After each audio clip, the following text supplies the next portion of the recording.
Welcome to all of you looking to blend technology, teaching strategies, and emerging trends to create engaging educational experiences. In this video, we're going to take a look at using a website builder to create a website. Now, websites have been around for a long time and are great tools for getting information out to the masses, whether it be something like a business website reaching out to customers, or a teaching website informing parents and students, or a portfolio style website to help you land that next job opportunity. If you're looking at getting information out there, a website is the way to go. Now, websites used to take specialized coding and know-how to create, but in today's world, there are tons of companies out there that will help you make basic websites cheap, easy, and professional looking. So let's go ahead and take a look at one of those.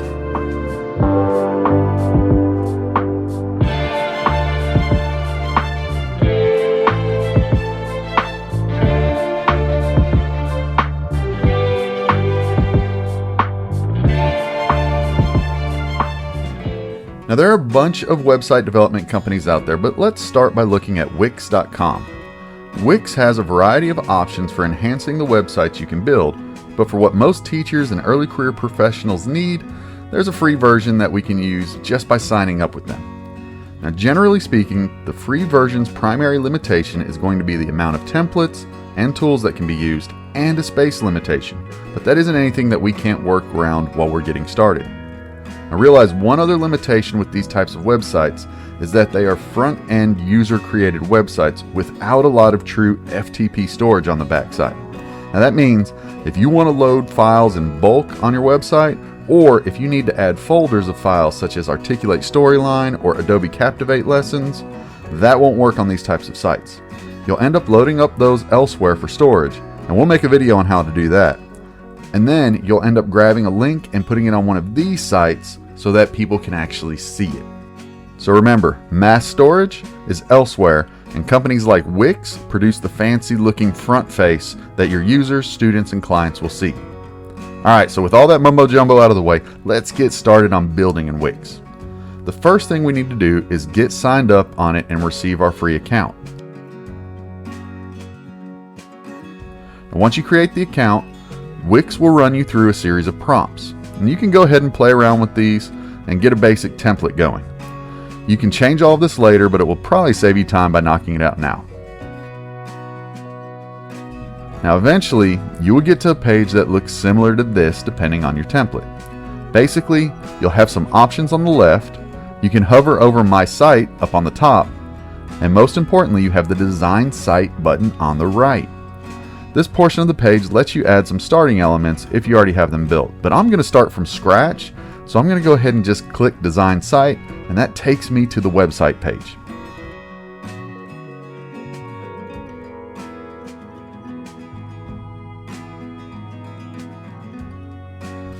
Now that we're ready to build, the first thing we want to do is go ahead and click Save in the upper right hand corner.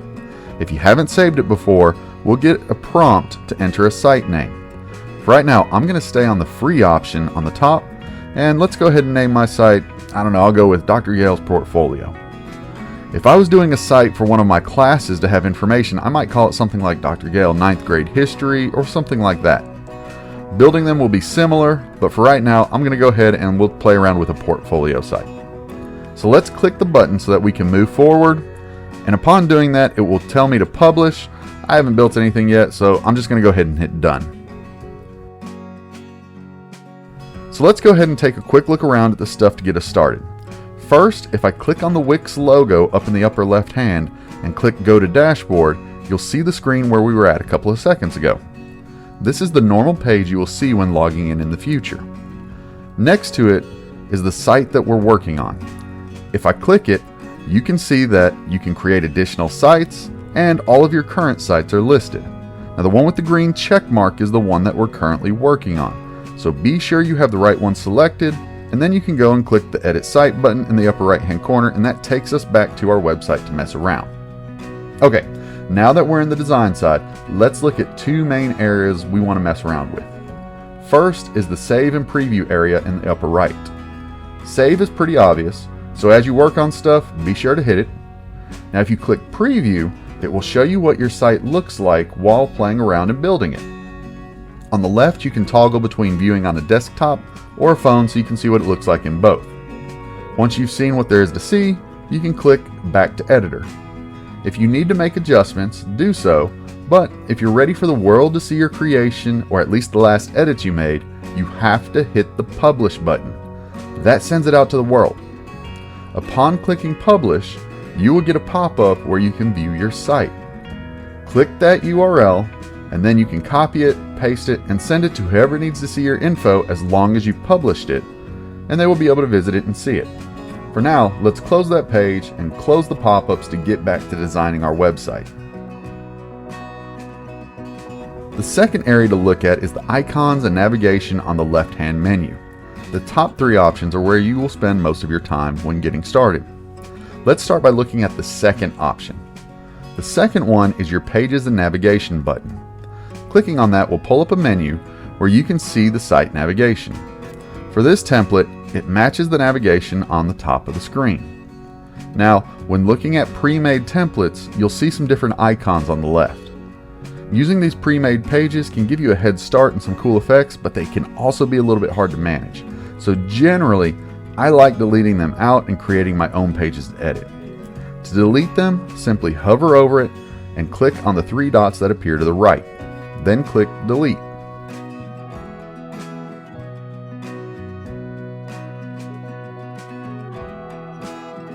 After clearing out all of the pre-made pages, I can make my own. I simply go up to the top and click Plus Add. I can then choose some of the pre-made layouts or simply select Plus Blank Page. For this one, I'd like to do an About Me page. So let's go ahead and select one of the About options. This one looks pretty good. Hover over it and click Add Page.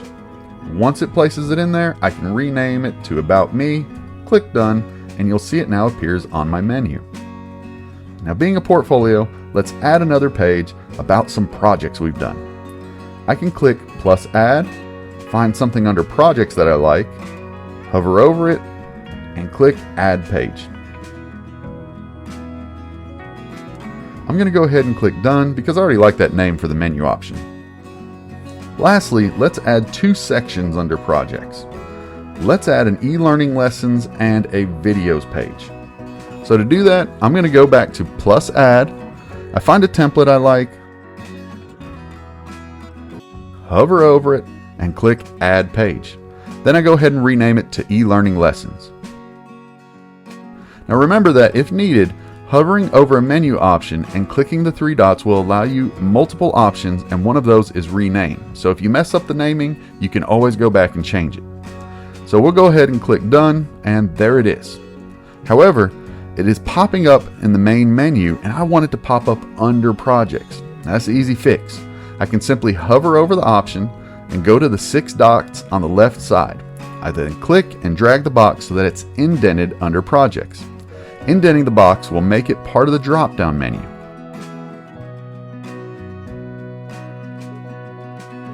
I can also do this by clicking the three dots on the right and going back and forth between main page and subpage. Either way works, but as long as it is indented, when I preview it, we can see that it is now a drop-down option, and that just makes a lot more sense for our navigation. Alright, awesome. So let's go ahead and add our last page. This time, we'll go back to the editor, and we'll click on Pages and Menus on the left. Add a page. This time we're going to go with a blank page. We'll name it and click Done. Then, if we need to move it, we can just click on the six boxes to the left and move it where it needs to go. In the end, I always find it easier to get your navigation set up before going crazy on building pages. Alright, now that the navigation's ready, let's go ahead and try adding some content to the pages. If we go back to, say, the About Me page, you'll see that it's pre-populated with a bunch of info. These sites make it easy to just click in here and start typing and using their templates. When editing an area, various options like adding images or backgrounds and stuff will pop up to the right. You can play around with these to really customize the look and feel of your site. Also, some templates have various layout options on the Layout tab in case you want to customize it a little bit more. If you decide you don't need a section, just hover over it and click on the options to the right. There you will see a delete button and you can take it out. So for now, let's go ahead and take a second and I'll do a little bit of bio about myself.